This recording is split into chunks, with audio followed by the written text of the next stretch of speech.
Recording in progress.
Assalamualaikum warahmatullahi wabarakatuh.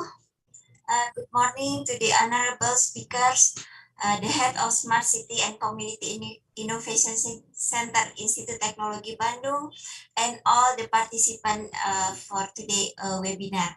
So I'm Dwina Rosmini. I'm from the Environmental Technology and Management Research Group in Faculty of Civil and Environmental Engineering Institute Teknologi Bandung, and I'm very pleased to moderate the webinar Meaningful Digitalization to Achieve Sustainable Development Goals. So as we all know, the Sustainable Development Goals are becoming a globally important issue in Indonesia. In the Industry 4.4 era, digitalization has gained increased prominence, and it has the potential address to the problem of resources optimization and the pressure of demand of the growing population. In addition, the pandemic condition also encouraged change toward digitalization toward the digitalization. In accelerating the progress toward the Sustainable Development Goals established in 2015, it is crucial to use the full potential of digitalization with active digital cooperation and interaction between researchers and policy makers. In this exciting webinar, we have one invited speaker and 5 speakers representing academic, government, and consultant. Before starting the webinar, we will listen to the national anthem of Indonesia Raya.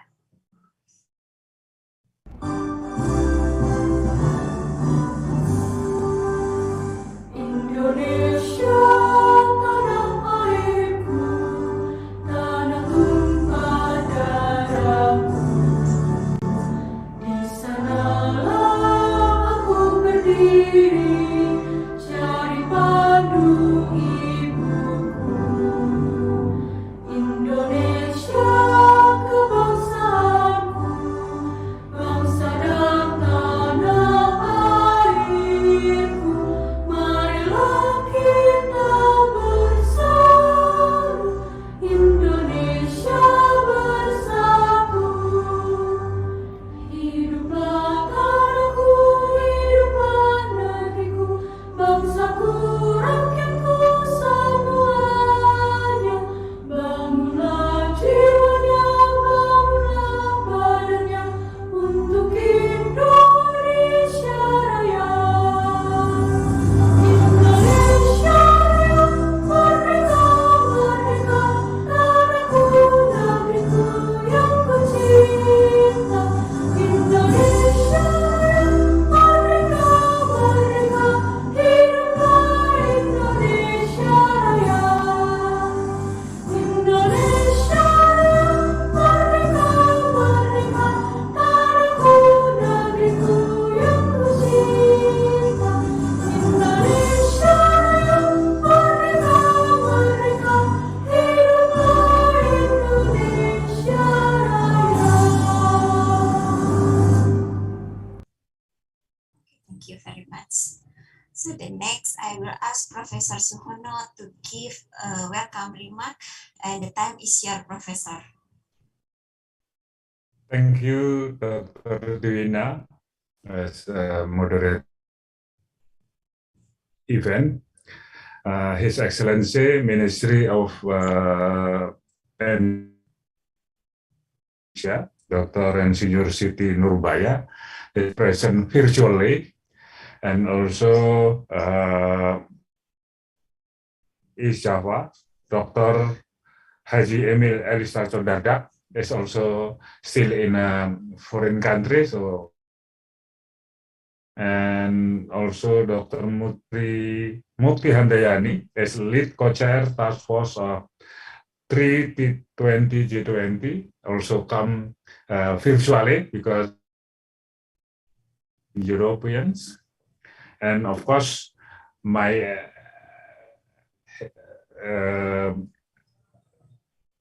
T20 Professor Milindo Chakrabarti as an author and a researcher in T20, especially on policy area in sustainable development research and information system for developing countries from this, and also Professor Subhasis Vera from the International School of Business and Media, and also from BRI, Mr. Faisal Fariduddin Nasution, and also all participants in this event.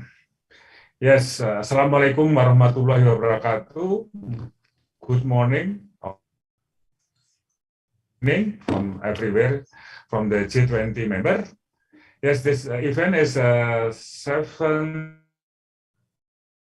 activities that organized by Smart City and Community Innovation Center, Institute Technology Bandung as a University Center of Excellence, and as a host of institution from the Task Force 2 Think 20. As one of the event in Indonesia. Indonesia has a presidency of the G20 this year. And this activity in conjunction Go Smart that organized every year in the first, the previous is only for the national smart objective, Go Smart Indonesia. But this year we expand, becoming the smarter for the world, especially for the G20.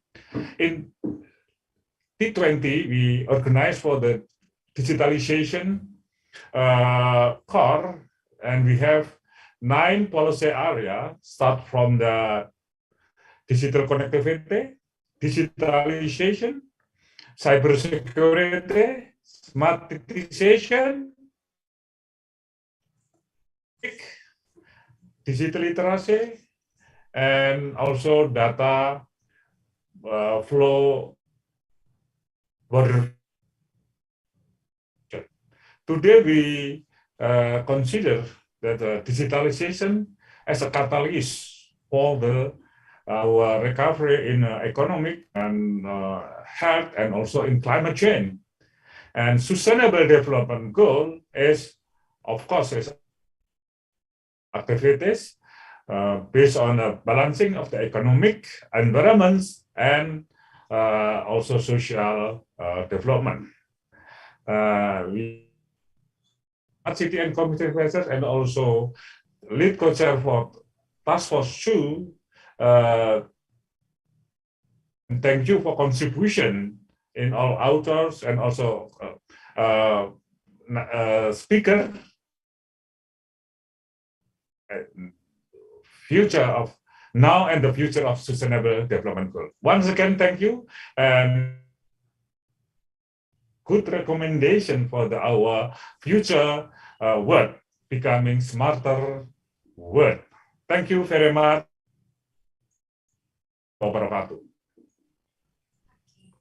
Okay, thank you very much, Professor Suhono. So today in webinar, we have 1 invited speaker and then 5 speakers. So let us listen to the opening remarks from the Minister of Environmental and Forestry of Republik Indonesia, the Honorable Ibu Dr. Insinyur Siti Nurbaya, Master of Science, and she already prepared a video tape for us. So.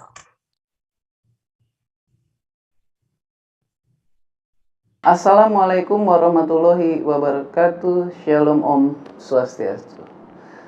Good morning and salam to all of us. Lead co-chairs of Task Force 2 and 3 Think 20, Deputy Governor of East Java Asian Development Bank Institute, speakers from the center and from University of Sussex, distinguished participants. First of all, let us give thanks to God Almighty. Let me congratulate this event and thank you for the opportunity to share roles of the Ministry of Environment and Forestry to achieving the Sustainable Development Goals. In principle, Sustainable Development Goals is oriented towards maintaining the continuous improvement of the community's economic welfare, maintaining the sustainability of the social life, maintaining the quality of the environment, and as inclusive development and governance in order to improve the quality of life for generations. In managing resources using a landscape approach, the concept of sustainability is simply reflected in the balance between conservation and economic development.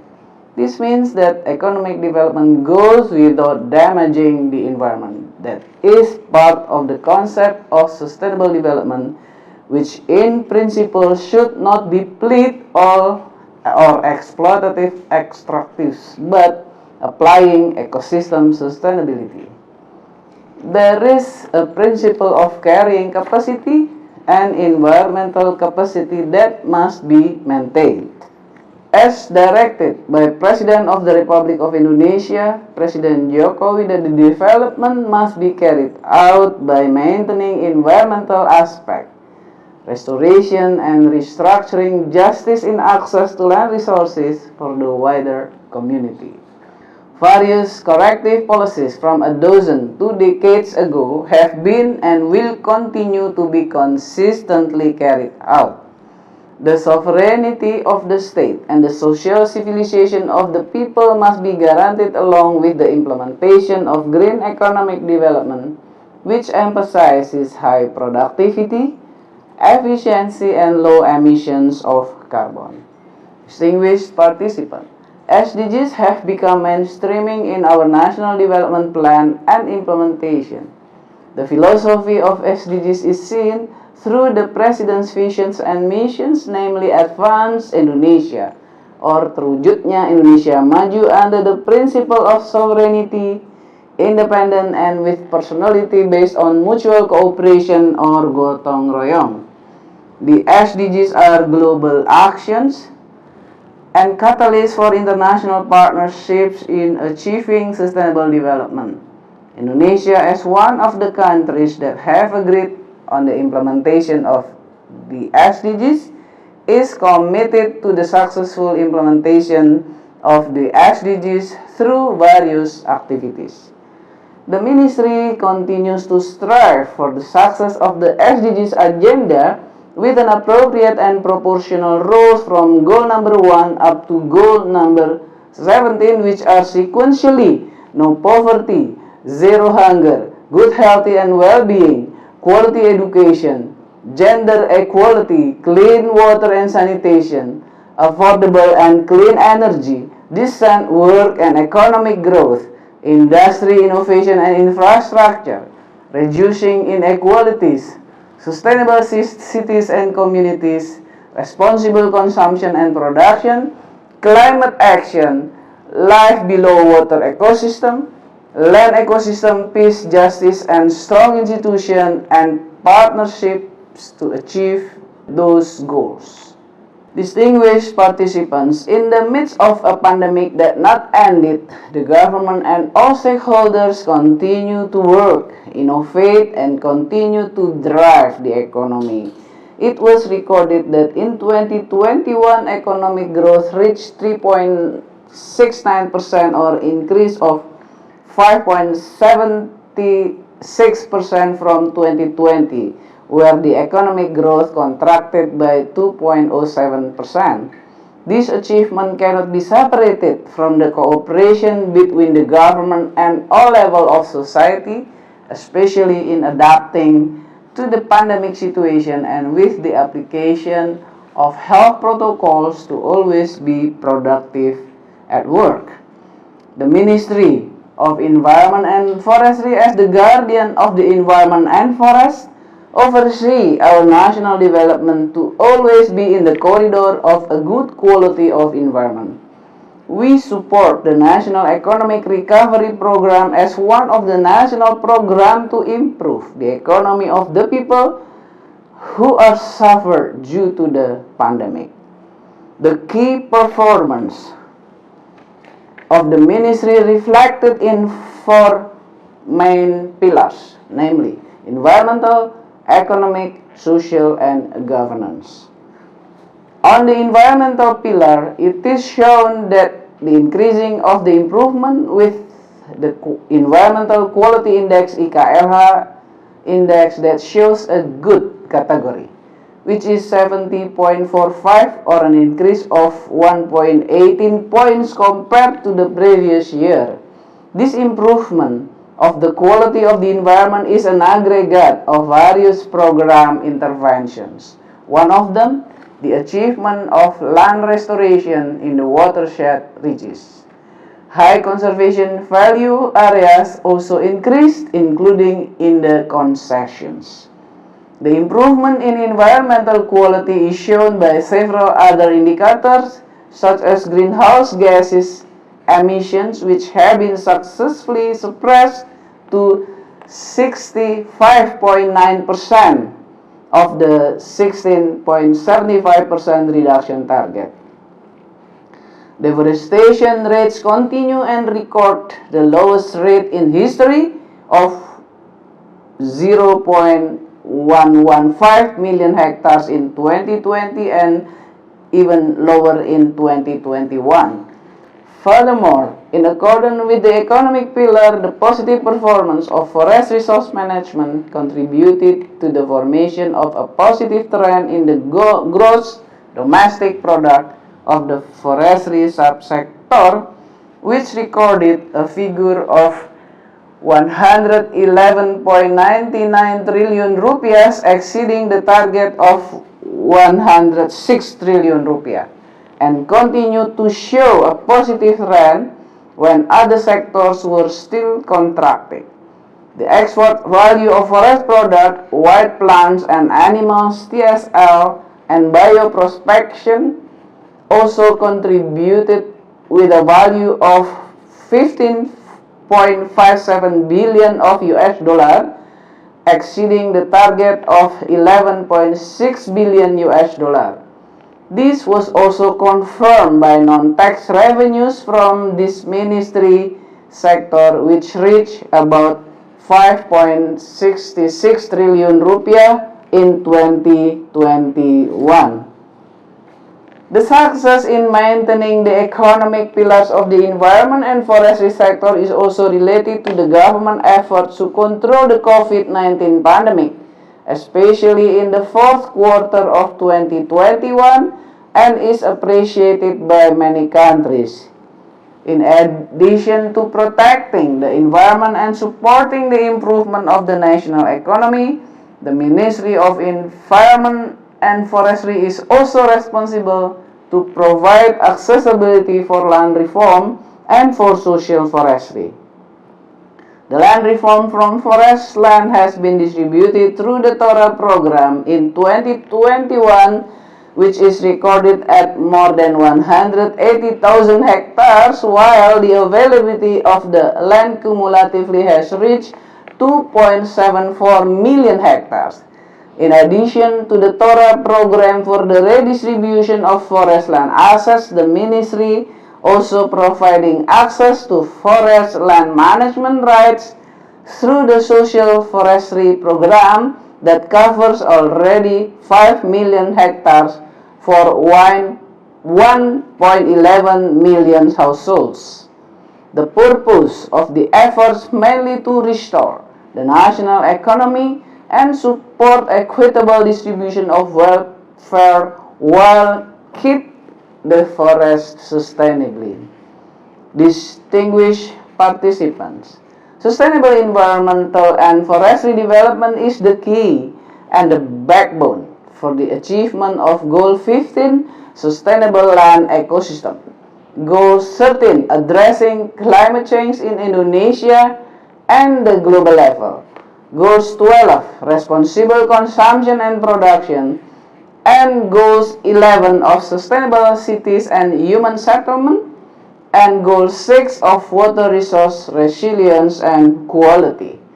A good portrait of the main indicators of Goals 15, Sustainable Land Ecosystem achieved by Indonesia is the proportion of forest cover in mainland Indonesia, which has increased, which is more than 95 million hectares, or more than 50% of Indonesia's land cover is forest. This area is the largest in the tropics on the Asian continent. The rate of deforestation from 2014 to 2020 has decreased very significantly. In year 20, the deforestation was recorded as more than 3 million hectares. In 2014, Indonesia had a deforestation area of 1.09 million hectares, while in 2020 it was 115,000 hectares. The Indonesian government made corrections to various past problems starting 2015.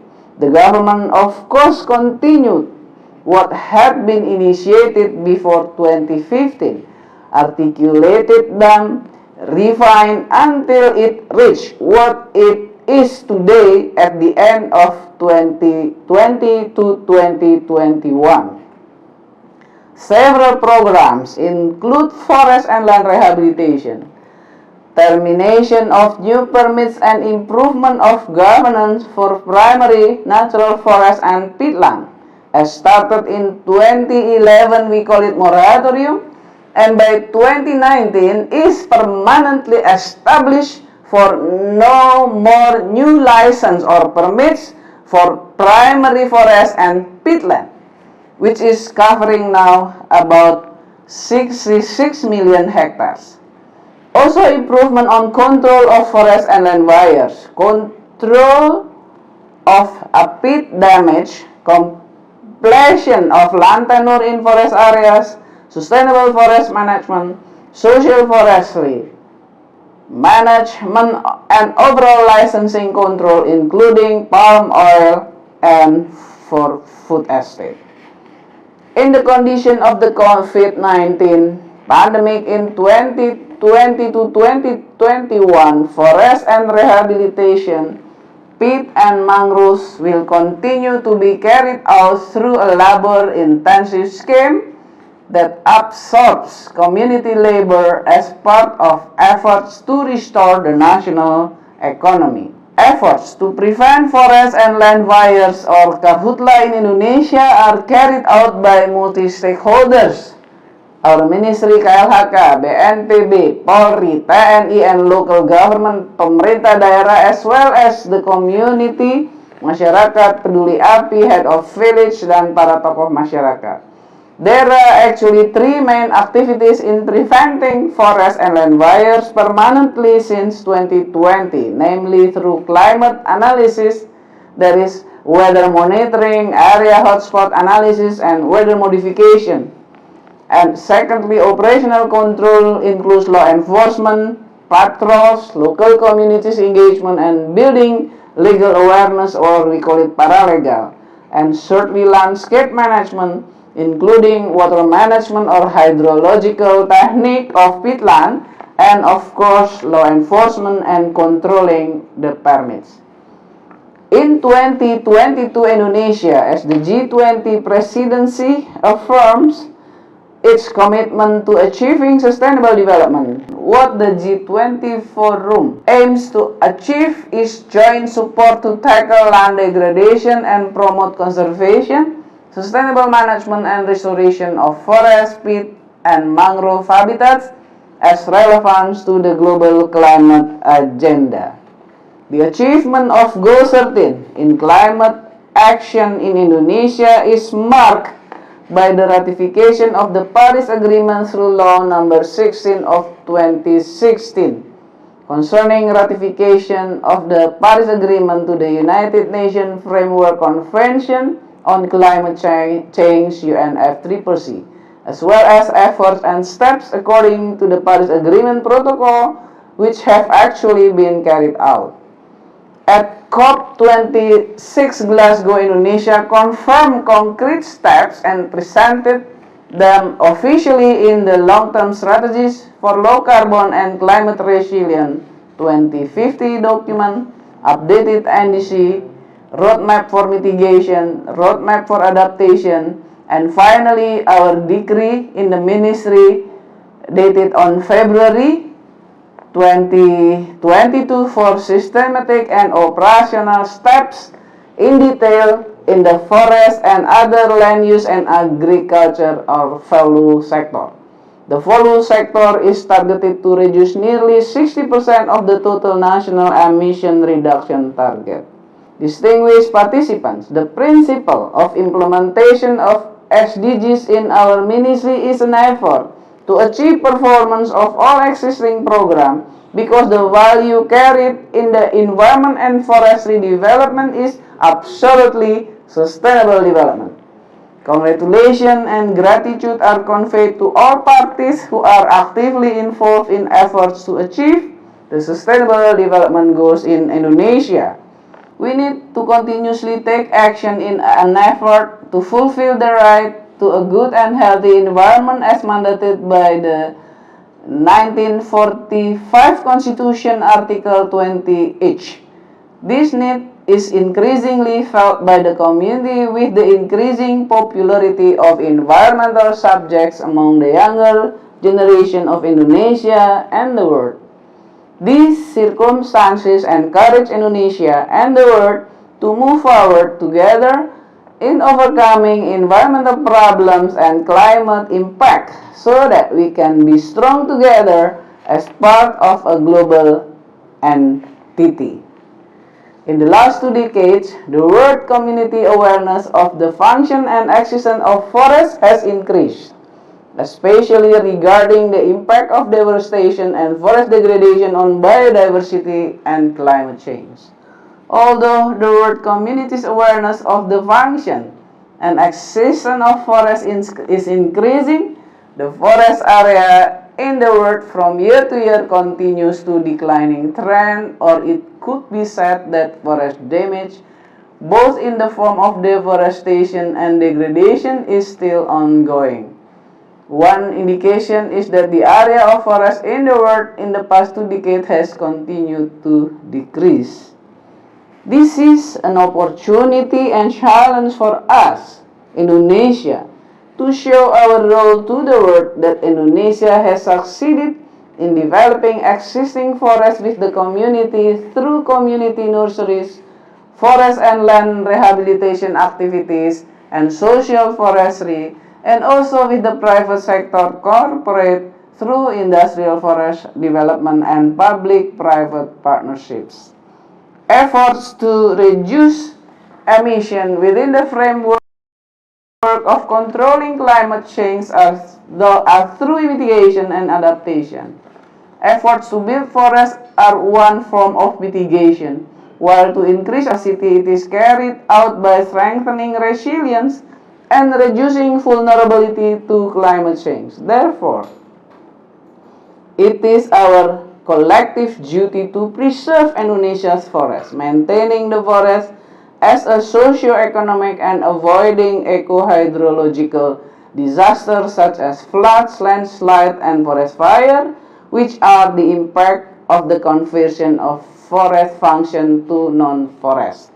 Of course, this is in line with the constitutional mandate to protect the entire nation and guarantee the right to a healthy environment. Moreover, when we talk about digitalization era as it is in this discussion, let me inform what we have been doing in the ministry. Digital application is actually necessary and important for landscape management. The ministry has implemented Simontana System Monitoring Kehutanan or National Forest Monitoring System Sipuh online system for forest law enforcement and governance and trade. Forest fire hotspots monitoring, online monitoring for water pollution control, etc. System, digitalization, and the session support system is absolutely required in our efforts on managing landscape.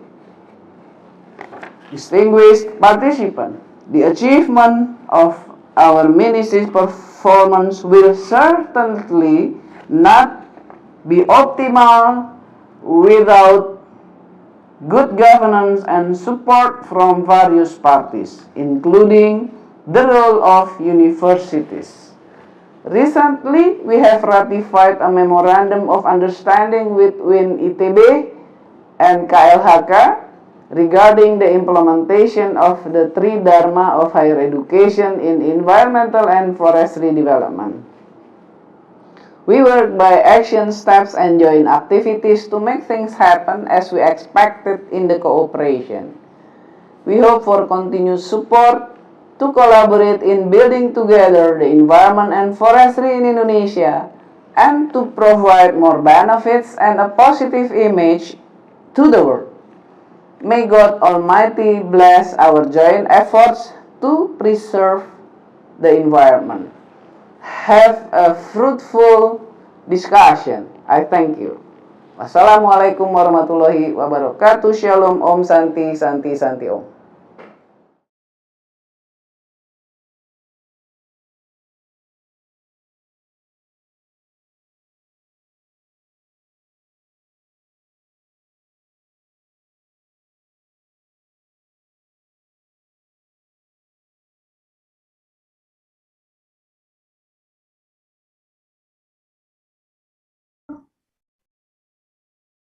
Mohon maaf, Bu Moderator, masih di mute. Oh, sorry. Okay, thank you very much for the such insightful presentation from Ibu Siti Nurbaya. So we will next continue to the first presenter. It is Dr. Mukti Handayani Suyahmun. She is the co-chair Task Force 3 T20 G20 with the topic of managing technologies to protecting environmental sustainability. So we will look at her video tapping. Good morning, everyone. First of all, I would like to thank the organizer for having me in this session. And I think, as already asked by the organizer, I will try to share my views on how we can basically manage the technology so that we can support the environment sustainability. So let me share my presentation. I don't have much presentation or not much slide as we don't have much time as well. So I hope it works now. Okay. So as already mentioned earlier, so my session will be on managing technologies to protecting environment sustainability. And we know that during this era, basically, we cannot live without technology, from the very simple one all the way to the most advanced one. So to start, let us now think or see where are we at the moment. So if you are talking about development, right? So basically development has happened around the world. And we can see, for example, in industrialized nations, the development already started like a century earlier than those in the developing nations. So, for example, in industrialized nations, the development basically started during the Industrial Revolution, while for developing nations, mostly post 1970s, as most of them became independent only in 1940s and 1950s around that time. And we can see with that difference of time of development, then of course the level of economy, the level of social, as well as the level of environment will be different from developed or industrialized nations and developing nations. And at the same time, on the one hand, we have all this development process, but on the other hand, in parallel, I should say, there are also attempts to have like shifting or having a more sustainable development rather than development that basically give impact, negative impact. So the Sustainable Development Agenda, we can start from this United Nations Conference on Human Environment in Stockholm in 1972, where we had this Stockholm Declaration that basically like the beginning of the dialogue between industrialized and developing countries to see the link between economic growth, the pollution, as well as the well-being or the social aspect of the people around the world. And then like 20 years after that, we have this United Nations Conference on Environment and Development in Rio de Janeiro, and I think this is a famous Rio Summit. There we have this Rio Declaration on the Environment and Development, and at that meeting also we got this, we adopt 3 conventions that govern the different issues at the global level.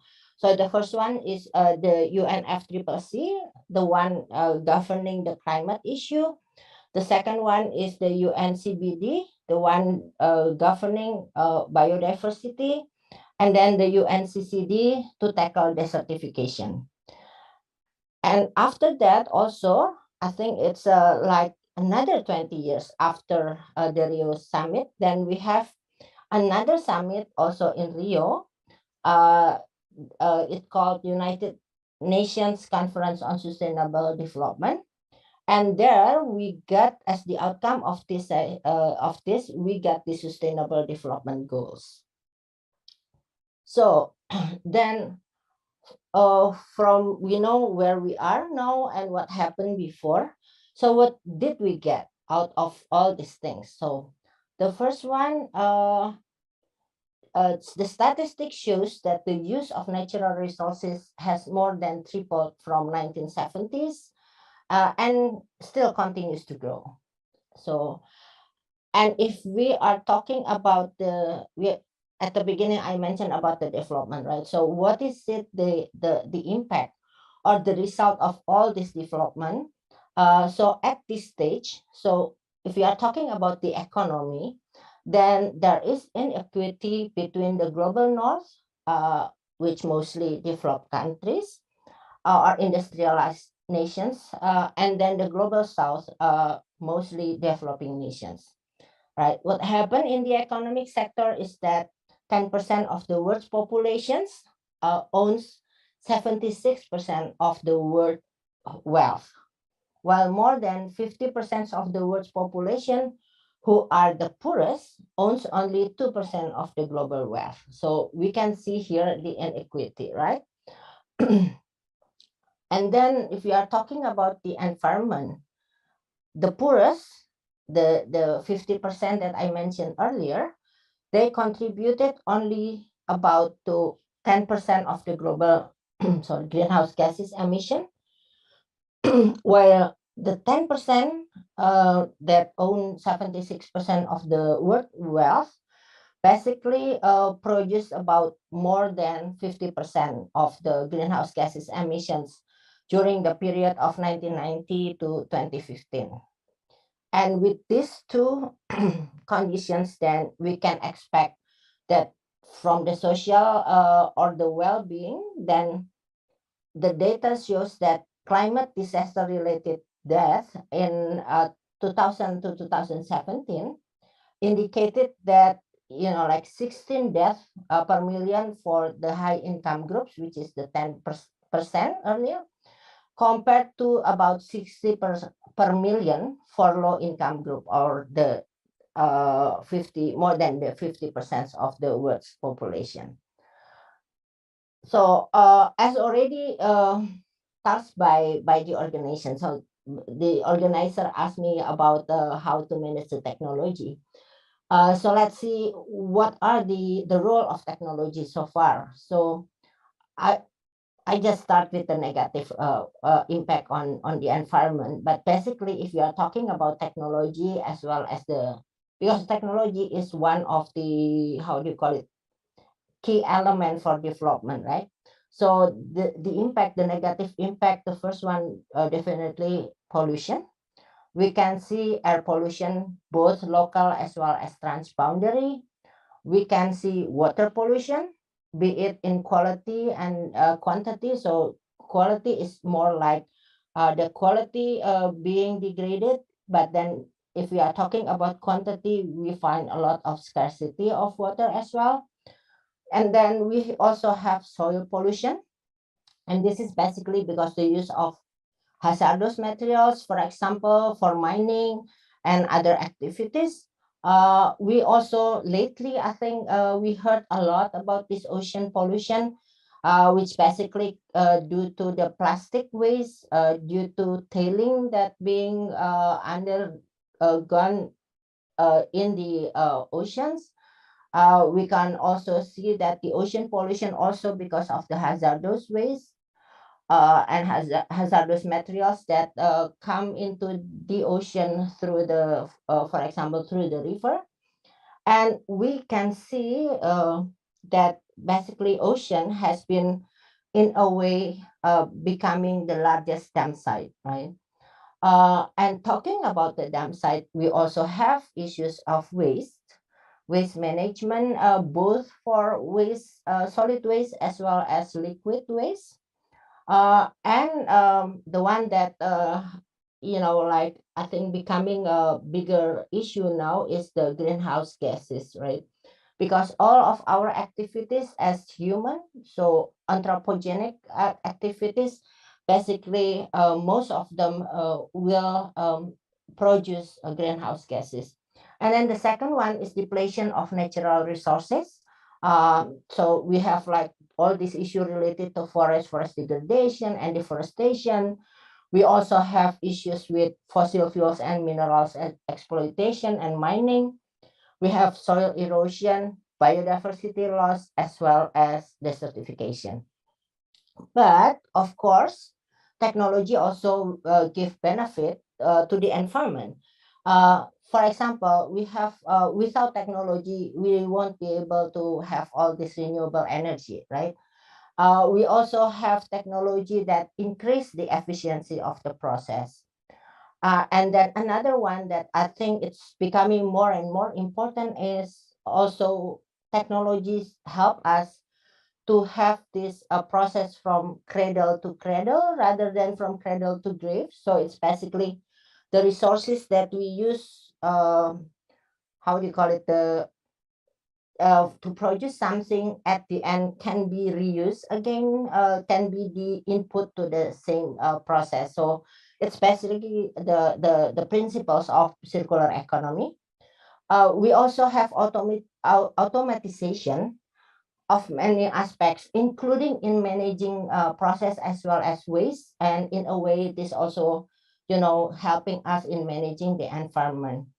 And of course, cleaning the environment, there are a lot of technology that already developed, for example, to reduce the, let's say, air pollution, to reduce the dust, the particulate in the air, as well as to reduce the emission of greenhouse gases and others, and waste, of course. We also heard about this electrification of transport system, for example. And for those that working in the area of climate change and greenhouse gases, then we know that there are technologies that can be used to capture and to use the greenhouse gases that emitted from other activities. And then the last one, I think this will be closely related to the digitalization as well, is to tracking the commodities as well as carbon unit. If you are talking about carbon market, I mean, like in carbon market, carbon unit become the commodities, right? So this is with this kind of technology, I think usually people refer to blockchain technology, right? You can track different commodities or different unit where it goes from one place to another, from one account to another, and so on. But I think if we are talking about digitalization, there are also benefit and negative impact. So the benefit, as I mentioned earlier, for example, increase in productivity, and also, we used to this kind of work now that we can work from home, we can have all this conversation online, uh, and it also will ensures efficiency, ensures or increase creativity, and also bring people together in a platform, not only like for this conversation, but also, for example, for market. So there are a lot of market platform in this kind of digitalization as well. So, but there are also, of course, negative impacts that we need to really taking care of. The first one, we need electricity, we need power and electricity for sure. And we know that, like for example, all this, because we need power, we need electricity, we need the data server, then there is issue of heat that will be produced. And because of the heat and also the power that we need, then there will be increase of demand for water, even this is indirectly. So I think this will be my last slide. So how we can maximizing the benefit of technology? First, from my point of view, we need to innovate and have this co-development of technology. So it's basically join to cater the real needs, so that more local resources can be used, and then more users can implement that as well or can apply it as well. And then the second one, of course, more towards cradle to cradle, and also minimizing the waste production.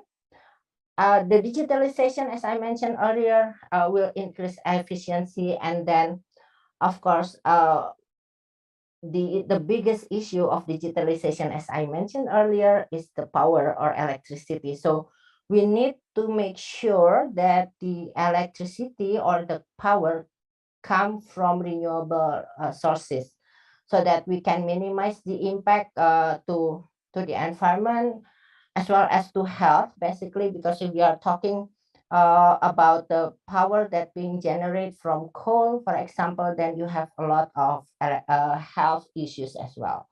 So I think I'll just stop there, and I wish everyone a good conversation later. Thank you. Okay, thank you, Dr. Mufti. So with no further ado, we can continue with the next presenter. This is Dr. Emil Elistianto Dadak, Bachelor of Business and Master of Science, the Deputy Governor of East Java Provincia. And then he will talk about the building up digitalization regulation to support SDGs. I think it is also an important issue in Indonesia. Assalamualaikum warahmatullahi wabarakatuh. Salam sejahtera untuk kita semua. Greetings to participants of GoSmart 2022, Recover Together, Recover Stronger. I'm happy to be part of this webinar, which has chosen the title Meaningful Digitalization to Achieve Sustainable Development Goals. And I've been asked to speak specifically on building up digitization regulations to support SDGs. As we all know that the progress in digital technology has enabled many advancements in our effort to actually achieve sustainable development goals. Mainly, we're talking about improving the Human Development Index, empowering people, expanding access to education, addressing poverty. Digital technology enables us to do so many different things. Now the question is, where do regulation fits? Where does regulation actually fit into the whole equation? Now it's important to know that regulating digital economy and digital ecosystem, the main purpose of such regulation is to enable and not to restrict.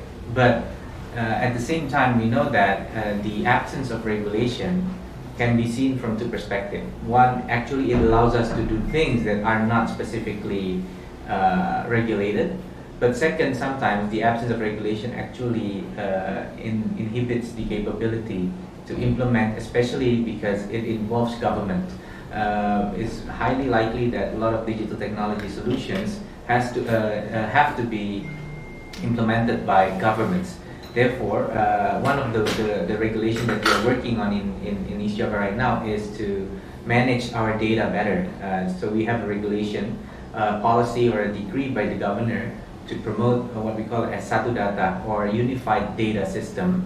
And the idea is not just to collect data into one storage and one place, but actually to ensure that we can try to improve the use of these data.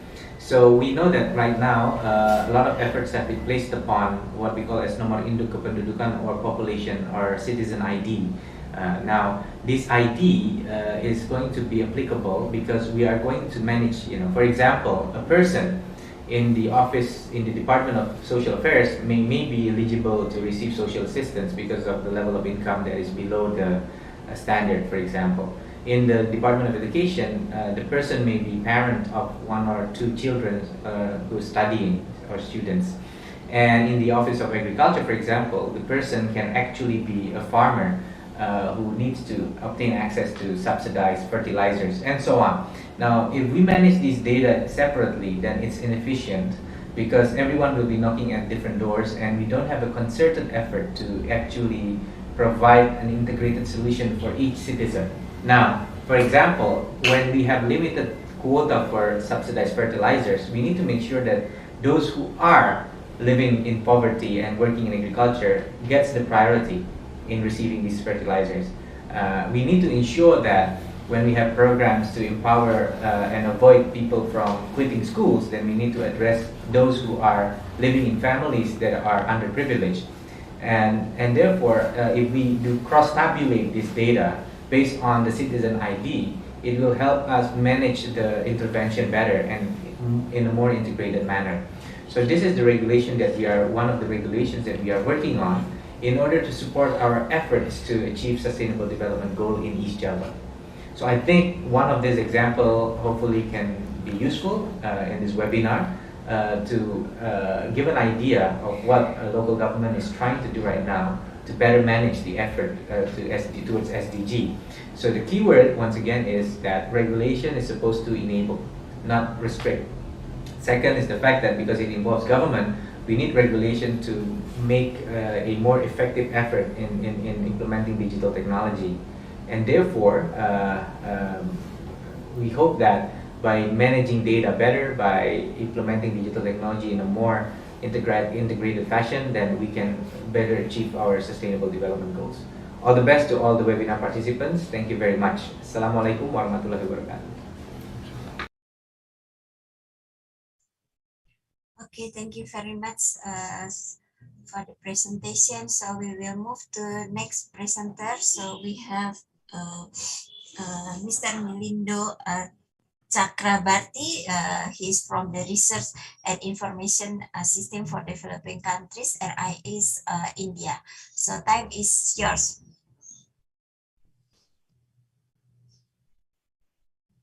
Well, I'll start, but I have to present my presentation. Let me.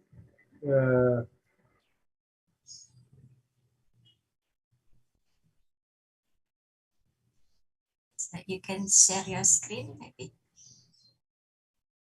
Can it be seen? Not yet. Can it be seen? Not yet, Mister. Oh. Okay. Okay, it's okay. starting. So let me go to the first slide.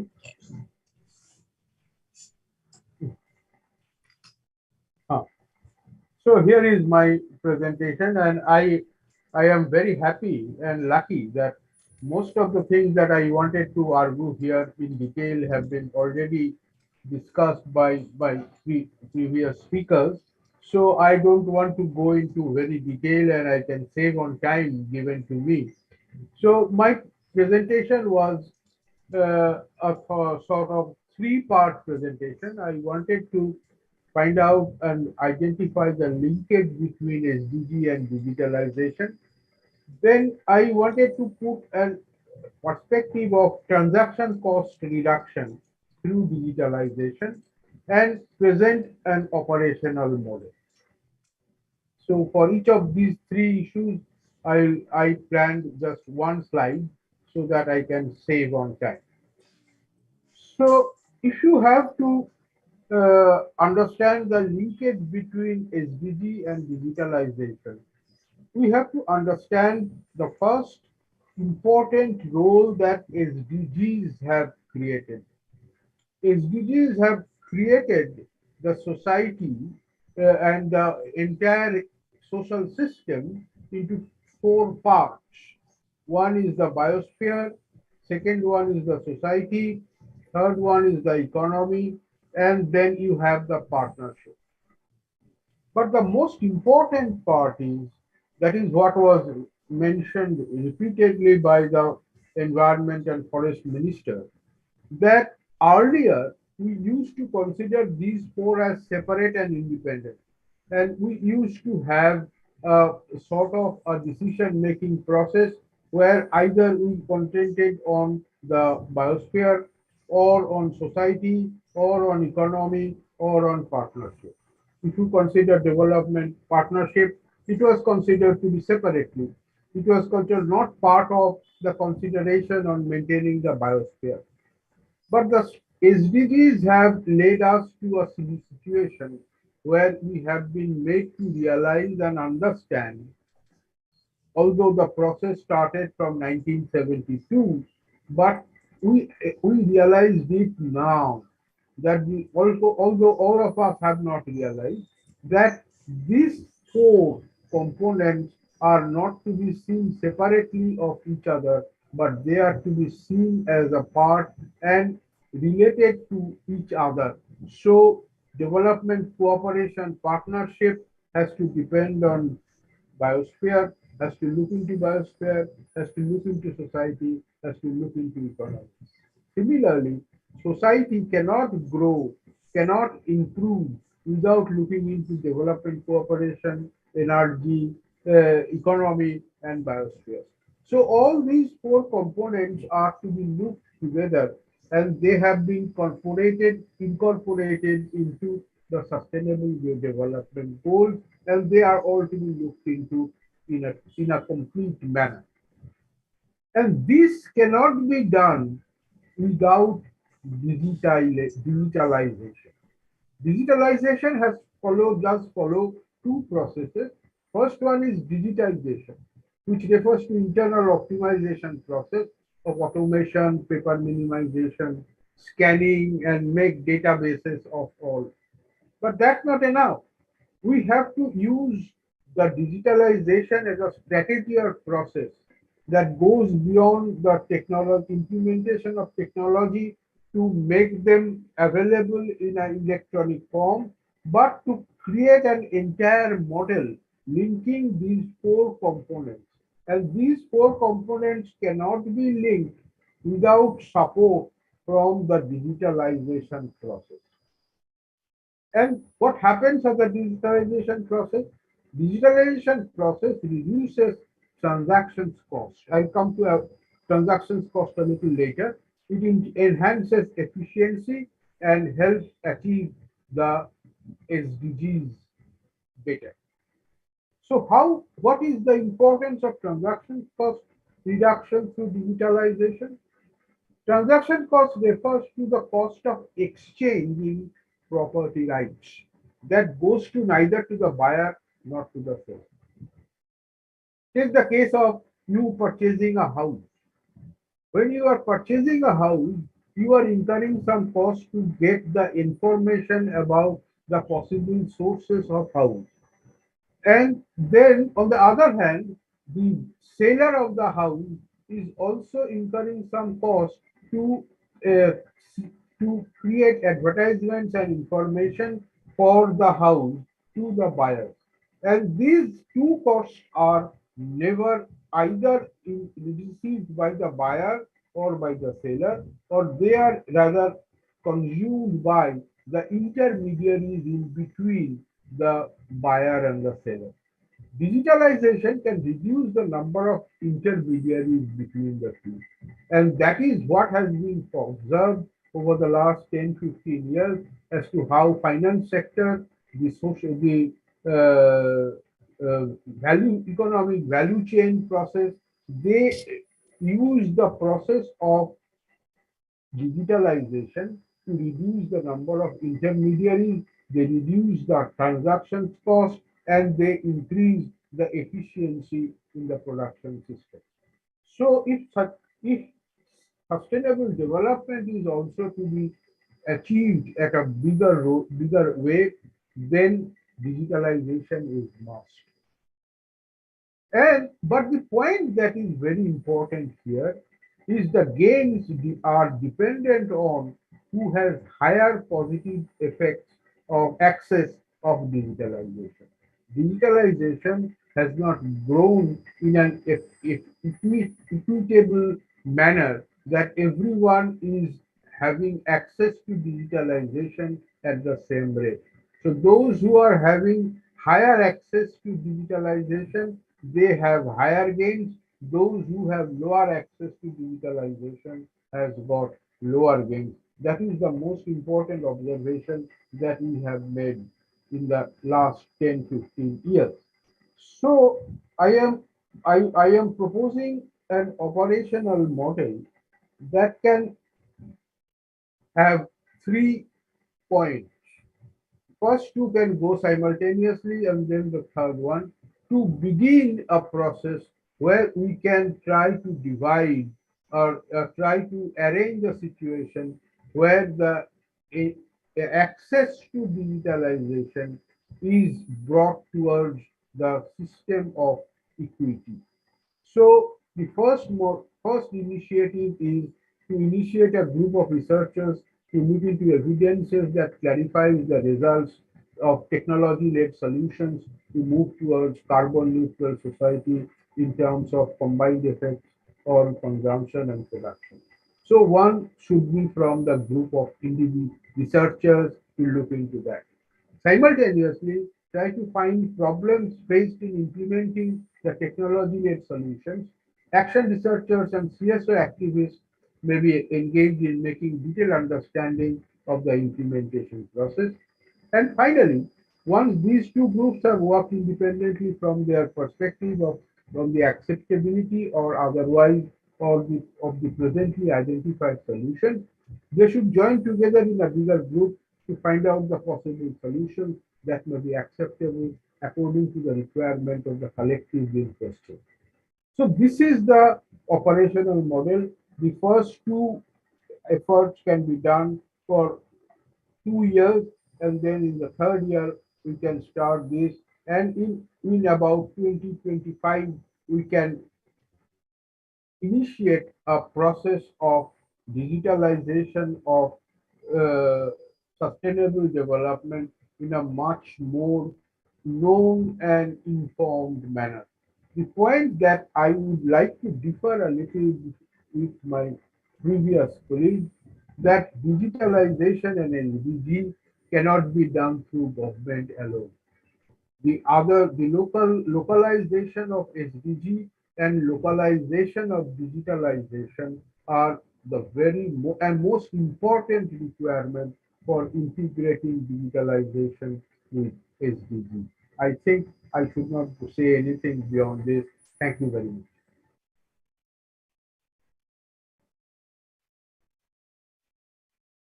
Thank you very much, Mr. Milinda. That's a very important share for us. And then we will continue to the next presentation.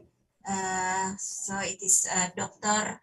Subhasis Bera from International School of Business and Media from Jawaharlal Nehru University, India. So the time is yours.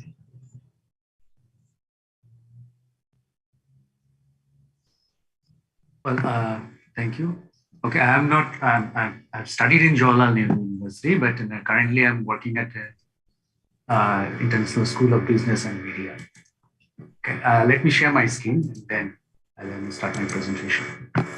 Is it visible now? Is my screen visible? Yes, we already can see. Yeah. Okay, I'll straight away start and show that I can save some time. And I think this presentation nicely followed what our honorable minister has said, and then Milind Chakraborty has said. That during the pandemic, technology became an absolute necessary to provide a technological justice. There is no doubt that the smartization of a sustainable development requires an equitable digital channel to create a global society 5.0. This requirement actually created a data revolution and changed the dynamics of the government, corporation, civil society. However, this data revolution brings multiple challenges. In one hand, the government, civil society, corporate requires quick and relevant low-cost data, real-time data, as an enabler of the development. However, collecting those data from the field, compiling, annotating, structuring this data is very costly and cumbersome. And in this regard, a citizen participation is required. On the other hand, when we are talking about citizens require timely information and support. But however, the lack of support from the government and the civil society arises due to the lack of the information. So therefore, the citizens require to generate data and provide the information. In this new policy wave, we argue a two-way communication channel, a digital pathway between the governments and the citizens, which is necessary to build resilient communities by providing technological justice. The structure of the technological justice relies on the two main pillars, data access and the data generation. In this policy wave, we will analyze both aspects and propose solutions. First, when we look at the IT data, it shows that many countries have a low internet penetration. That means many people do not have access to the data. And one of the main reasons of this is the affordability. The data shows that the cost of the data, cost of 1 GB data can vary from 58 cents to $49.67 per GB. And therefore, it is essential to provide facilities to access the internet. We suggest providing free data up to a specific limit to encourage citizens to participate in the development process. The important aspects of this digital divide is the infrastructure. And although there is not much difference in the internet exchange point between the different income group countries, there is a significant difference in the collocation data center and the cloud plans. At the same time, the mobile tower are unevenly distributed in a specific region. This is because the market mechanism fails to provide the required infrastructure, as varying the infrastructure cost in sparsely populated rural areas is not a viable business solution. Therefore, we suggest a private-public partnership model to connect the last mile. Now, when we are talking about this, and the increasing importance of data has created a various resources. However, the data generated by the stakeholders are the highest importance. Since the data generation is time-consuming, costly, and require infrastructure, the CDG is becoming increasingly important. Citizen-generated data is a low-cost channel for citizens to crowdsource their knowledge to participate and engage in the development process. However, meaningful CDD requires to address the three issues. Now, how they will participate. Second is why they will participate, and how I can control those data, or how I can maintain the quality of those data. Since this is very costly, and it needs the proper mechanisms, so we are suggesting the citizens can use their smartphone, web-based applications, and share information through the social media. And citizens can be encouraged to use the geographic information system to create a map, which will help the government to get a clear idea of what is the situations that the citizens are living in. The second issue that comes up is why the citizen will participate. The various studies has revealed that the citizens are willing to generate data if it engages their individual, collective, and political interest. Government can encourage the citizens to participate by responding quickly to solve their problems, by providing sufficient information, easy access, and awarding citizens for meaningful contribution. Now, in this regard, I must mention that digital governance assumes to provide similar solutions to the similar problem in the similar situations, hence ensure equitability. However, the data generated by the citizen can have another issue because what we need to know that when citizens are generating data, we also need to know how the government is communicating with them. And since we are talking about the digital governance, we have created one algorithm to find out the number of the government and websites for the countries. And we found that the number of the government websites are very less for many countries. Therefore, the government responsiveness is very low, and therefore communication becomes less transparent, and it results in delay in the development process. And so therefore, government requests to take the initiative to move the digital governance. In this regard, the G20 can provide a platform for the open digital government partnership to leverage the opportunities of evolving technologies such as AI, IoT, robotics, big data, and develop policies to deal with the threats, including disinformation, discriminations, and privacy concerns. As I was saying, that in the citizens, when citizens generate data, they can generate data for personal gain to spread and misinformation. And so therefore, we need to have a framework to deal with this big data.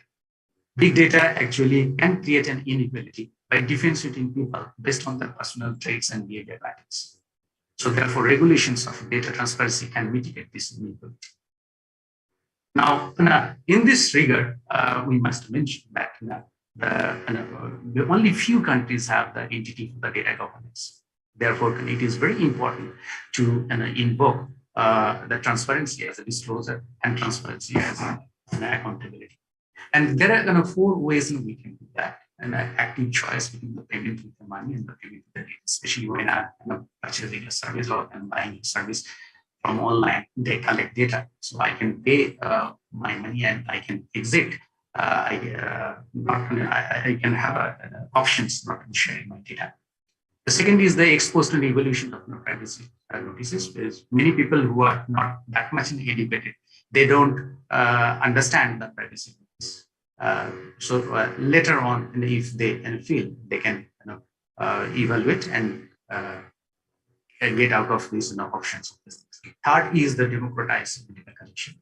The fourth is the wealth or an income responsive fines, which is like progressive taxes. Now, this is basically the proposals. What we have done is we have created tactics to understand what are the problems that we are having, the time horizon, the potential impact, and we have given the recommendations. It is basically the summary of what we are suggesting and what are the problems that we are going to identify. Now, there is no doubt that the stockholders need to participate and engage through a two-way communication for an effective strategy for sustainable development. This two-way communication requires universal access to data and encouraging citizens to generate data. Addressing, and therefore we understand that G20 requires a collaboration with the various government and the service providers to provide universal access to the infrastructure development, adopt the open digital governance, set up internet tariff plan, and utilize citizen-generated data to achieve sustainable development. There is no doubt that universal access and the data generation can help to rebuild the society and achieve sustainable development. Thank you.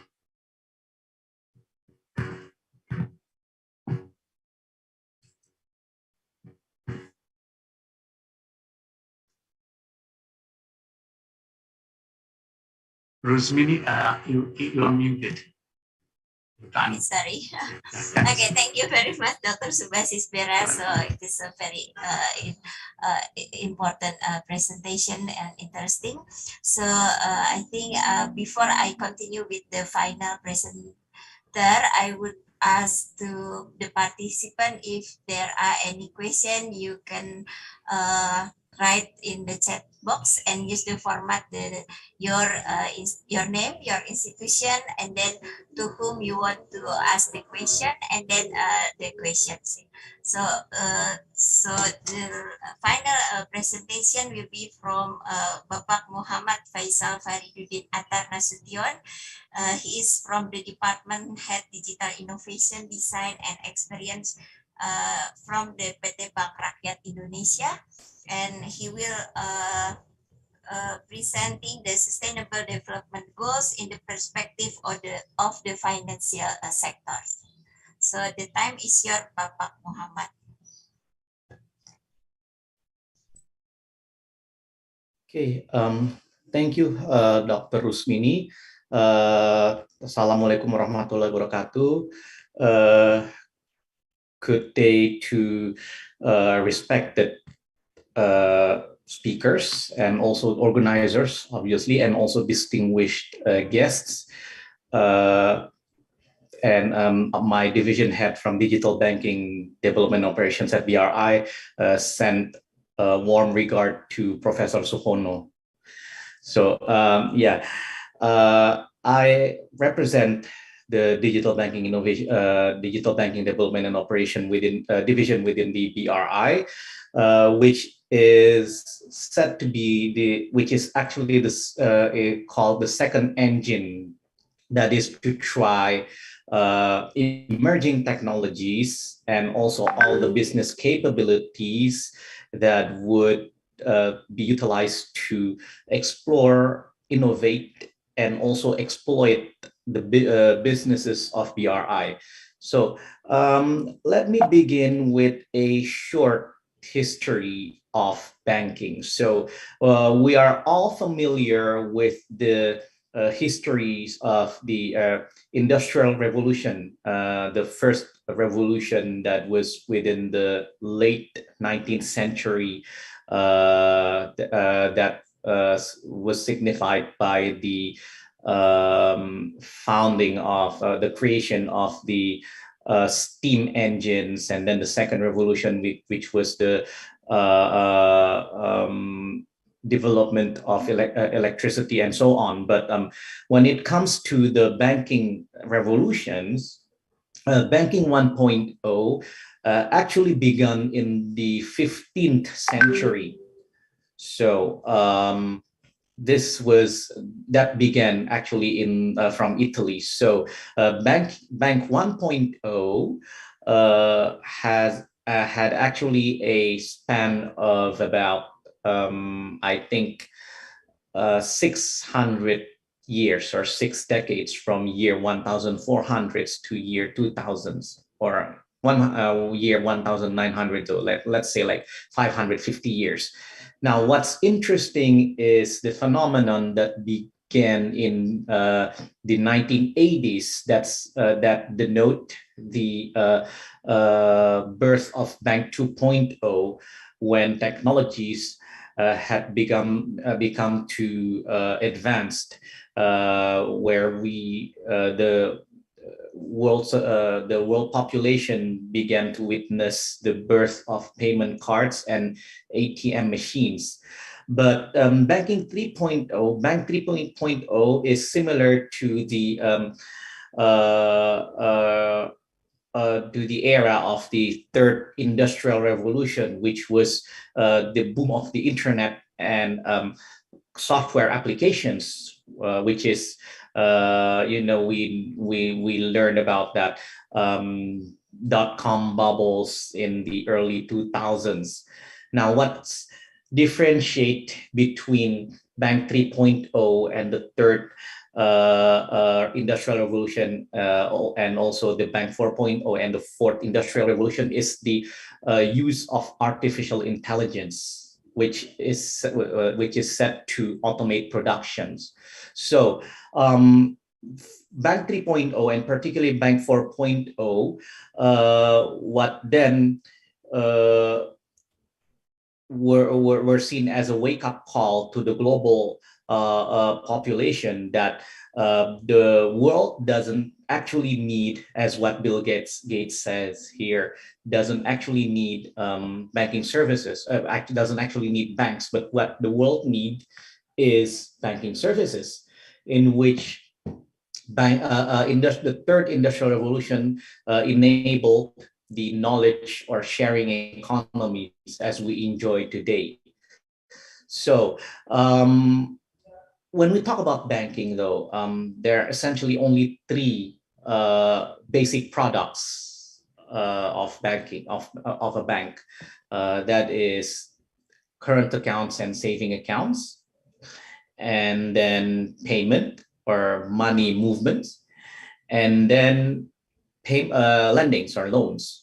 So the first principles here on the left side actually are trying to tell us that the fourth industrial revolution, or the Bank 4.0, force this industry to be more agile. So we here at BRI are trying to ingrain the mindset and the culture of agility, agile, and also design thinking. So whatever we wanted to start small and then have a large impact by looking at what our customers' pain points are. So we're more in terms of customer centric, and then we're trying to segregate the problems into its fundamental principles before we provide new small solutions that are impactful. So these are across whatever products and services that you are looking at. So it's not necessarily because of technologies, but then again, culture here in terms of digitalization is very much important. So agility and design thinking here play an important part in the principles of the Bank 4.0. So moving on, just a bit of some statistics here, but we can see that the size of the internet market here in Indonesia is the largest, especially the growth from 2015 to 2025. We're looking at almost twice of the growth. And in fact, the digital economy of Indonesia is set to triple from 2019 to 2025. And the digital banking here enables a fair and equal distribution of disposable income that was 3 millions per year to 8 millions per year, and an average transactions of 2,000 per second per year.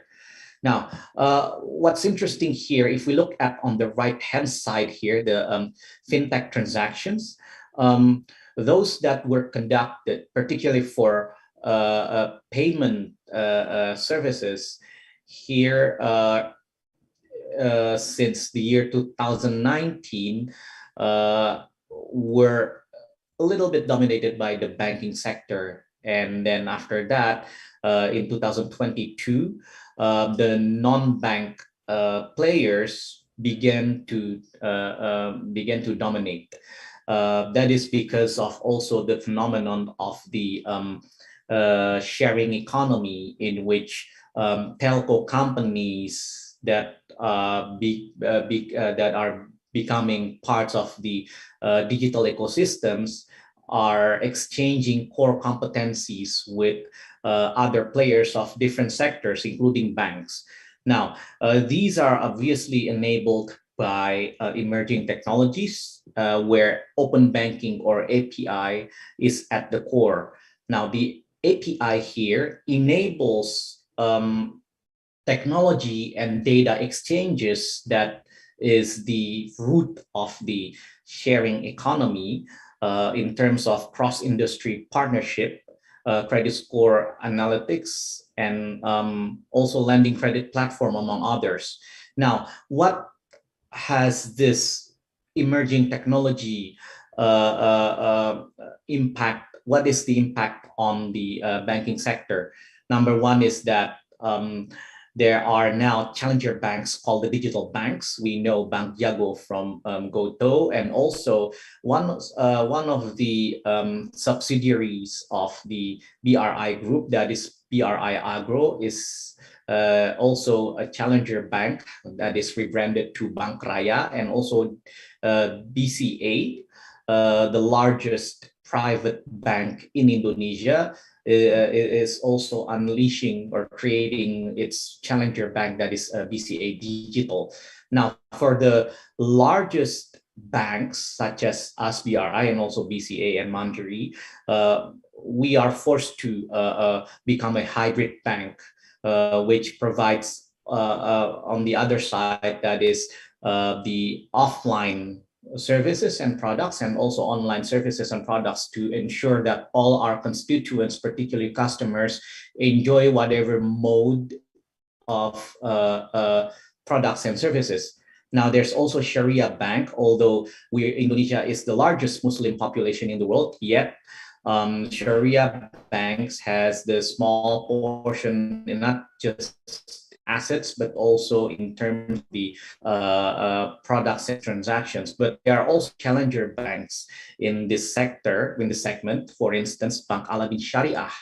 So if we look at here, this sustainability issues, when we try to correlate between digitalization in banking sector and ability, the Netherlands is the leader, at least in the European market. So there are several factors that one needs to consider in order to prioritize sustainabilities, and also utilizing digital transformation to create sustainability outcomes and opportunities. That is, to what efforts that banks need to become sustainable, and the necessities and the importance of sustainability as part of the business strategy, and then the top management, and then the awareness of digital transformation, not just for profitabilities, but also how to make an impact on the society and also to the environment. And then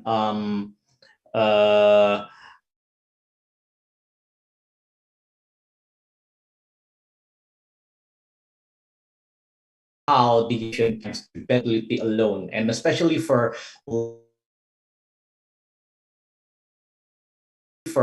larger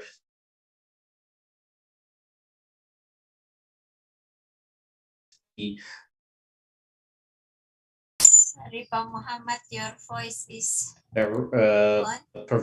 reaps the.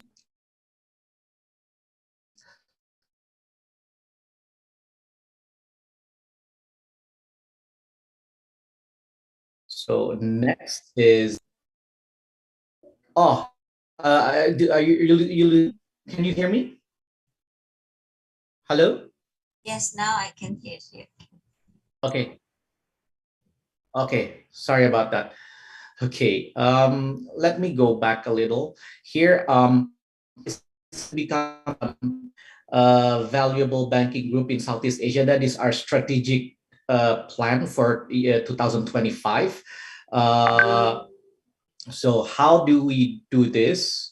We're trying to set a digital first as our DNA, and also home to the best talents. So it's not just about utilizing emerging technologies and etc., but also trying to attract the best talents in the country, and providing a sound cultural foundations to nurture these talents as part of our digital first DNA, and particularly the agile and entrepreneurial, or that is design thinking mindset. So how we do this? When we talk about digitalization, I think, Dr. Bira had presented earlier, that there are actually several dimensions of sustainability. That is not just environmental dimension that we all know as circular economy, but also social dimension and governance dimension. Now, BRI, that has this a reputation in terms of as an SME bank, and the largest customers of the BRI is from the SME segments, are trying to utilize digital transformation here, and as such focus on has an impact on the social dimension. So we launched our BRI satellite in the early 2000s, and we create several products to help particularly our SME segments of customers by increasing their financial literacy through digital advisors and agent-based branchless banking. We're also trying to provide an even further outreach to the remote areas through ATM machines and EDC machines, and also now we are unleashing digital platforms, for instance, BRIMO or BRI Mobile, to reach out to the middle segment customers, or at least to the for consumer transactions. Now, here as a hybrid bank, we're trying to merge between digital capabilities and physical presences. I already told you that one such emerging technology, in addition to open API or open banking, is the mother brain, which is artificial intelligence. We have here BRI that serve as our big data and AI, providing business capabilities for predictive analysis and personalizations. This is particularly crucial for the micro and ultra micro segments because of their limited knowledge of financial products, and cash being their dominant chosen method of transactions.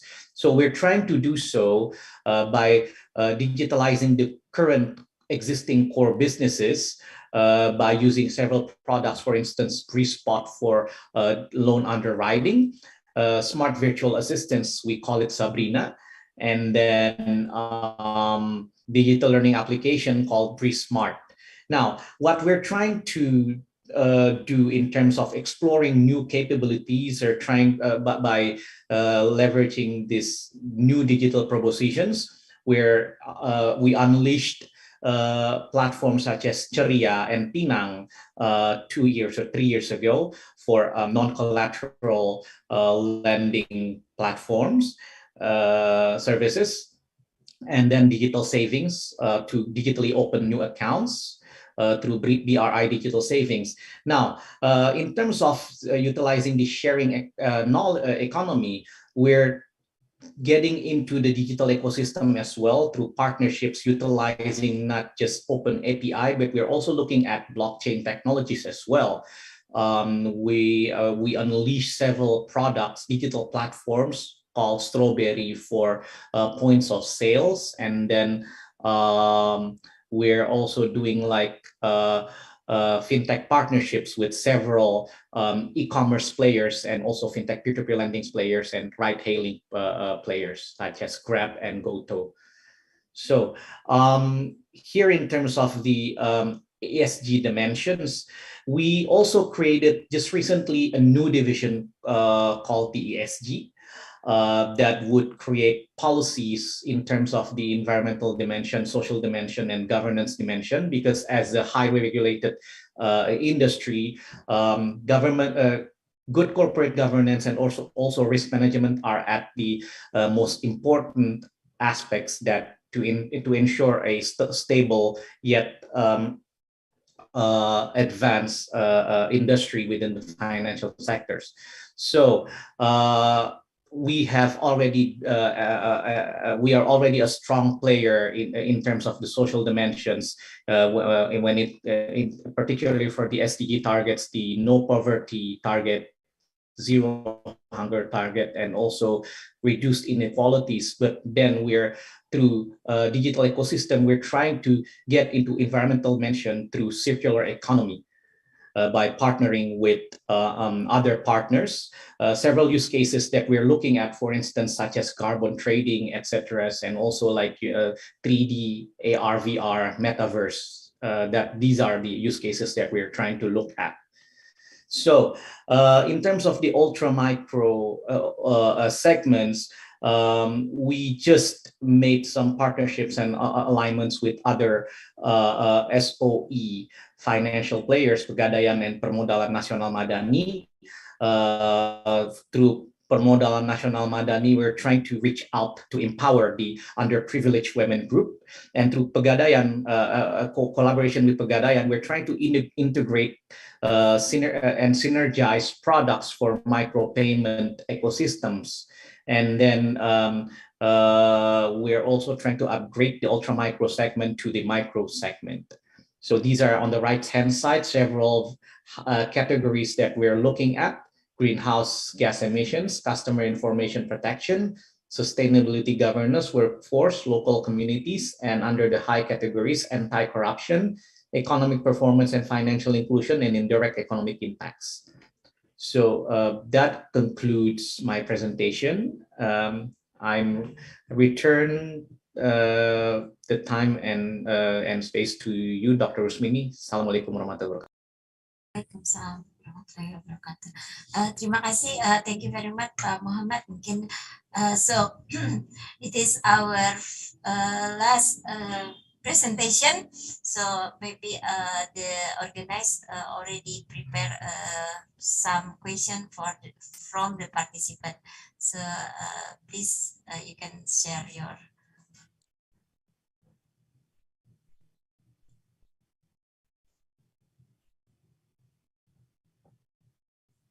Okay, thank you, Marisa. Okay, the first question is from Rahma Unila for Dr. Subhasis Bera.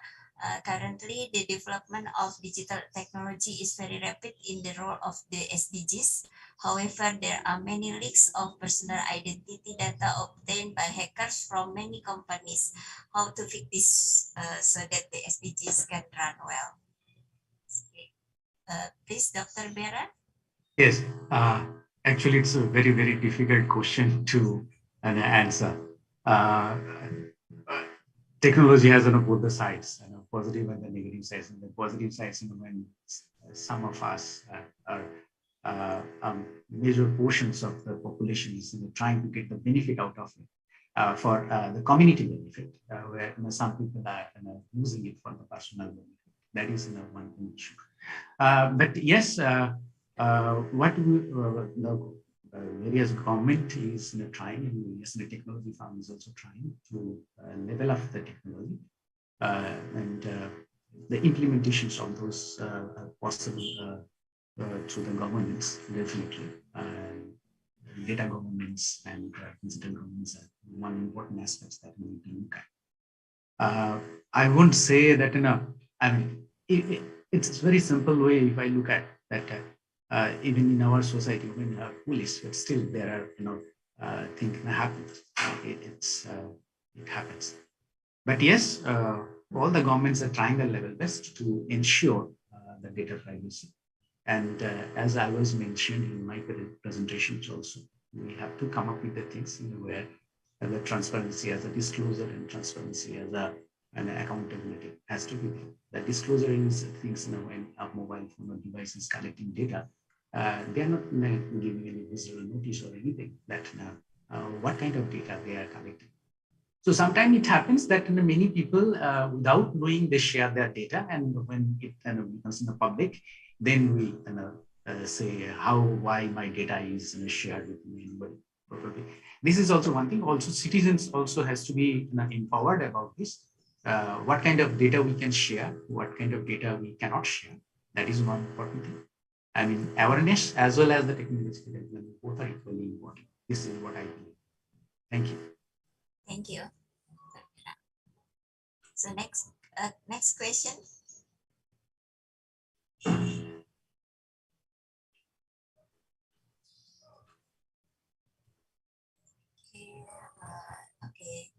this Andy from PEB to maybe Faisal.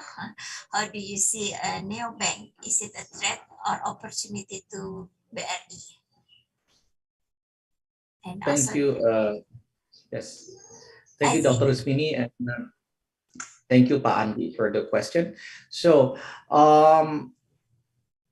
well, it's two sides actually, but digital transformation actually enables what you want to call as a sharing economy, as I said earlier. Uh, it's actually a partnership as well, because then there are several capabilities that BRI aren't able to get into. Although we are actually the largest, one of the largest banks in the nation, with a particular focus on the SME segments, but when it comes to getting to the vertical segments, particularly the middle segments and priority banks, partnerships is one way to go, especially to get deeper access to the customers of these vertical segments, though.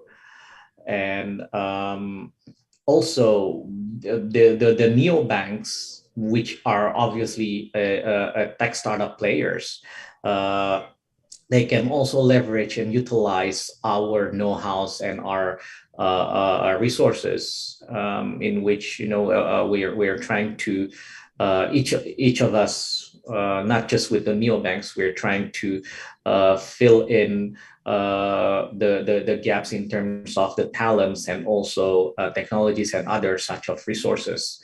But yeah, I mean, as I said earlier, it could be seen as two sides, but it's an opportunity when it comes to the vertical segments. Yeah. Thank you. That would be my answer. okay, thank you. So maybe there are two questions, I think. So there's another one that I overlooked, if yeah. I may see, another the second question. Okay. Okay, with digital, humans can carry out activities and work. Them is the account where there are still many people who do. Yeah, how to use them? How do? Okay, because with the distribution of the. Okay, yeah, this is where actually I said earlier, we retain our position as a hybrid bank. The physical presence here has an provides us an advantage of a deeper penetration to remote areas, particularly to the micro and ultra micro segments, because the characteristics that was part of the question earlier are the persona of the micro and ultra micro segments. So as I said earlier, we utilized our digital agent. Our digital agents as financial literacy partners to these customers. We call it BRI-link agent. They set to become not just they're actually relationship managers in branch offices. So some of our products, for instance, is that they show up at the customers' doorsteps and provide transactions that were already been reserved online or digitally, because some of the persona of these micro and ultra micro segments are that they tend to share their device for the entire family members, and the use of the digital platforms are actually random and not necessarily for business and transactions, but mostly for entertainment and social media communications. So we're utilizing our BRI-link agents as part of the financial literacy through digitalization partners for these segments. So. Thank you, Pak Faisal. So we can move to the next question. Okay, Bu Risa.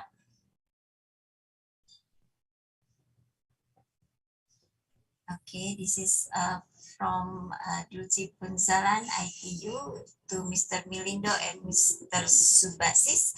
How can more private sector green investment and affordable climate smart technology from academic institution or researchers be promoted and adapted at a large scale? Okay, maybe I can ask May I answer the question? Okay. So, this is the fundamental problem that we have in our mind. When we are talking about digitalization and sustainable development goals, we have to be very careful that we should not look at a larger scale solution. We should look at localized solutions. And it has, because larger scale solutions cannot take care of the local problems and the local issues that are very, very important in solving the problem between of linking digitalization with SDGs. So instead of looking for larger scale solutions, we should rather be more concerned and conscious about looking for local scale solutions. And if there are some commonality among some local scale solutions, that can be thought of being linked up together in a larger scale. So the approach should not be from large to small, but rather the approach should be from small to large. And wherever you have some problems of linking smaller solutions to larger ones, stop it. Because the smaller solutions are the most important and necessary solutions, which are the rivers that we are learning from whatever we started to learn in the last 300 years of industrialization. We thought that everything can be done at a large scale and problems can be solved, but rather it can create more problems than solving the problem. Thank you. Well, thank you. Can I add something? Yes, please. Yeah, what Milindo has said, I completely agree with that. But I'd like to add in one more thing along with that. That when we are looking at the local solutions, also we have to understand I'm not the only local. Okay, I have my neighbors. Okay, neighboring local area. Basically, what I'm trying to say, when I'm trying to solve one problem, I also have to keep eyes on the other areas, that whether it is affecting or not. And as for example, I'm saying that when it talks about digital technology in the academic system and the research, also we are considering the environment because we cannot leave it in aside. Now, there is a huge increase in the use of digital technology. There is no doubt about that. But how many of us are actually using it to increase our productivity and the efficiency? Most of us, I mean, many people, use it for the recreation. And when it is using mostly for the recreation, then the consumption of energy is very high. So we really need to balance it. And I completely agree with what Melinda says. Look at the local problem, but without creating problem for others. Thank you. Thank you very much. Okay, thank you, Mr. Dr. Subasis. So for next question, I think it's still one question left.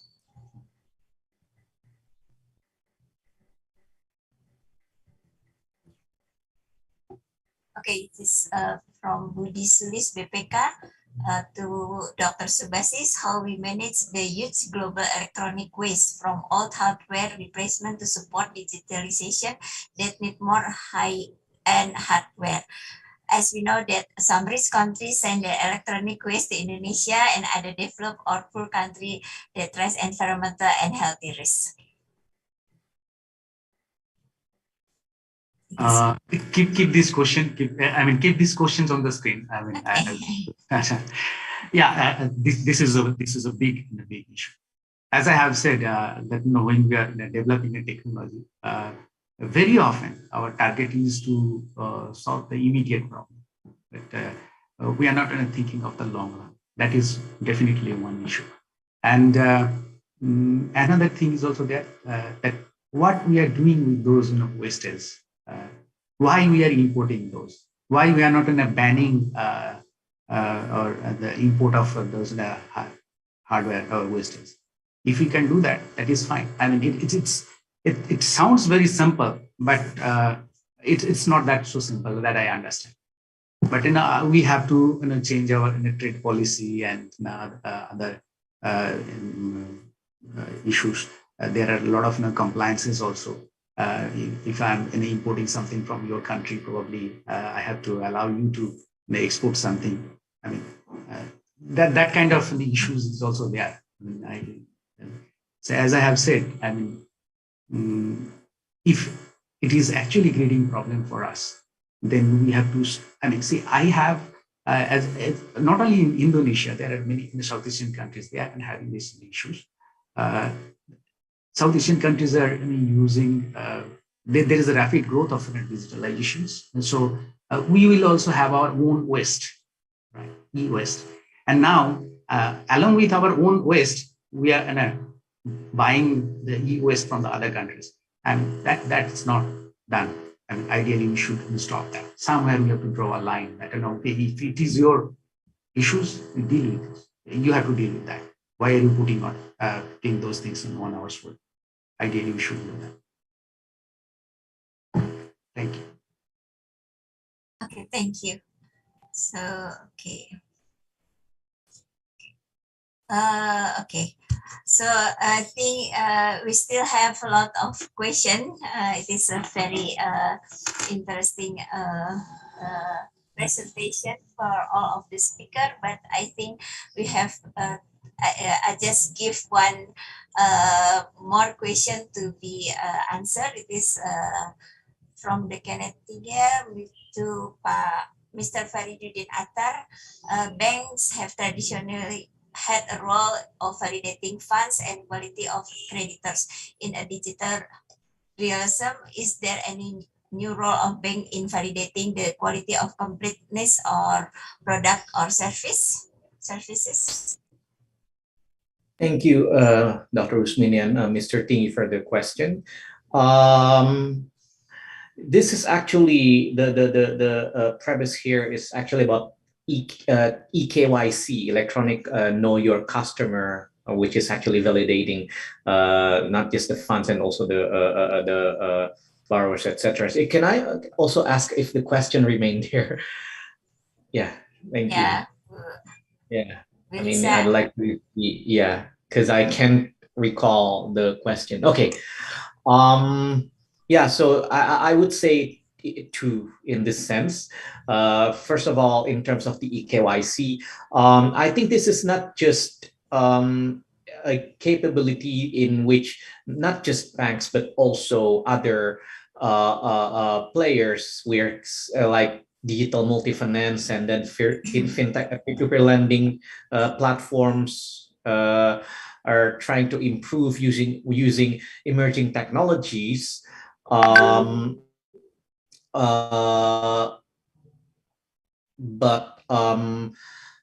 I mean, using emerging technologies and such, for instance, like, as I already said earlier, AI, open API, and also cloud, etc. But new role for banks in validating the quality or completeness, I think not necessarily. It's just that the role is being enhanced through the use of the technologies, and the utilization of technologies actually change the way banks operate, and also the regulations by the regulators. In this sense, OJK, for instance, they just released a new set of regulations for banking products in last year. So it's just that the way the validations and also the way the validations are just being improved to fit with the capabilities provided by the emerging technologies. But the core competency remains the same. That is the point that I'm trying to deliver. Thank you. Okay, thank you very much. So I think we have a limited time now, so I think it is. I think I would like to give some closing remarks. I think today we already learn about the Sustainable Development Goals and how digitalization could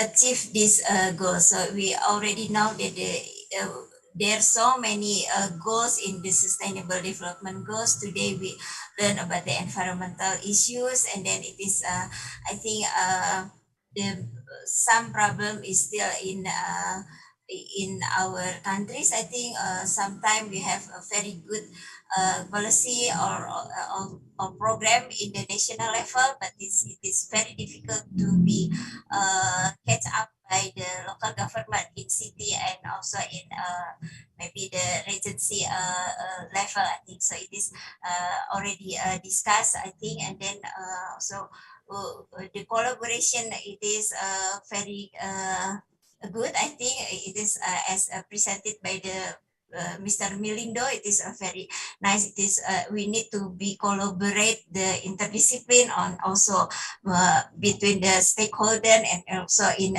between the South and South countries, I think. And then I think before I close this webinar, I think I would like to send very thank you very much for all the speakers that already give some enlightful and then insightful presentation to Mr. Milindo and then Dr. Subhasis Bera and then Bapak Muhammad Faisal Feriduddin and then also Professor Sohono. So thank you very much also for all of the participants that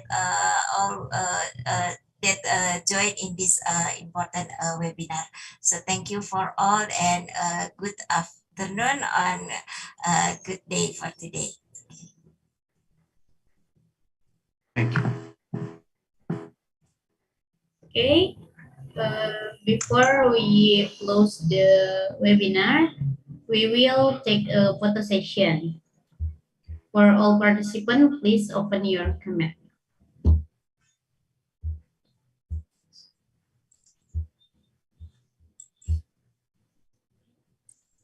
Okay. Ready? 3, 2, 1. Okay. Next slide. 3, 2, 1. Okay. Next slide. 3, 2, 1. Okay, and the last slide. 3, 2, 1. Okay, thank you. Thank you. Bye. Bye. Thank you. Thank you for all. Thank you. Yes. Thank you. Yeah.